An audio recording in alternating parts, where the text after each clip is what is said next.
So, ito ang kwento ng EcoSport na pula namin. Nag-iisa lang to. Mabilis pa sa alas 4, si Sir Francis Castro. Shoutout sa Sir.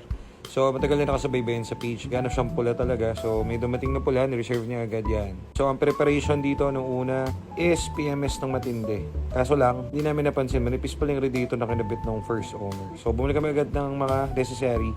Bagong radiator and everything.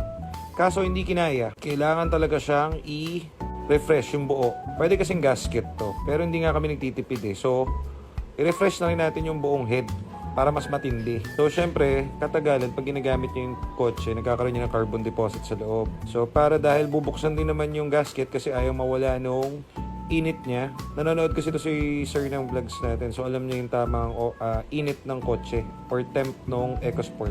Yan ang isang maganda doon. Alam niya. So, hinatulan na nga yan ng reface. Mas maganda yan pag ni-reface kasi para bago ulit yung engine.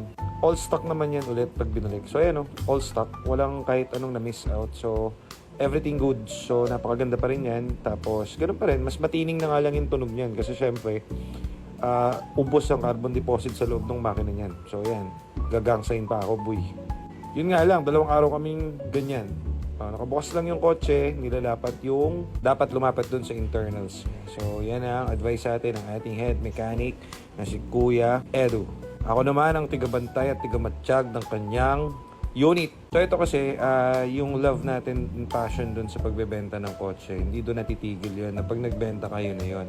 Eto, pwede naman to na pabayaan mo na sa kanya kasi siya kanya inabutan yung unit. Pero hindi. Hindi tayo papasira sa mga ganyan. Hard-earned cash nila yan, uulitin ko. So, kailangan po protektahan mo yan.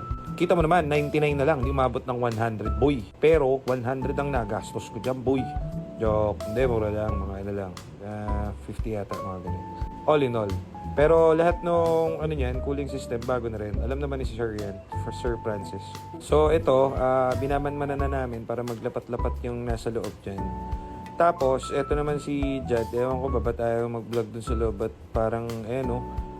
Yan, dalawang magkapatid o. Yan, si Sir Francis, ayan sa rin o. So ayan ang number 1 tirador ng pulang EcoSport natin si Sir. So kahit na anong balik natin ng pera sa kanya, dahil tumataas nga yung temp. Tayo pa ang humabol sa kanya. Hinabol pa namin yan si Sir. Sir, ito na. Babalik ko ang money mo. Kuhanin mo na lang susunod. Hindi. Sabi ni hindi ko babalik. Akin yung pula mo. So, ibig sabihin niya kasi malaki yung tiwala niya ni Sir na kahit ano naman nagagawa natin. So, yan, free lang yan. Kasama yan dun sa payment na binayaran niya. Napaganda pa nga kasi ni-refresh na yung engine. And maalam yan si Sir. Tignan mo naman ang postura niyan. Parang katulad ko lang yan. SM sa Ledgi. Naka-pouch bag pa oh. Nakasalamin nga lang siya. Pero, yan, kapatid niya yun, utol niya nakapula. So, balang araw, magkakaroon din daw ng EcoSport yan. So, dalawa sila. So, ayan na nga, wala na tayong part 3 kasi hinatulan na ng pinakamatindi dito. Wala nang masisira doon na kahit ano dahil lahat doon pinalitan and refresh ang makina. Hinarurot na raw ni Sir yan kanina at lumbas daw as expected oxygen sensor. So, next, magkikita kami niya ni Sir. Pero all goods na yung kanyang unit. Thank you. Salamat. Ayun na si Pogi, nakaporma pa. Yeah, boy.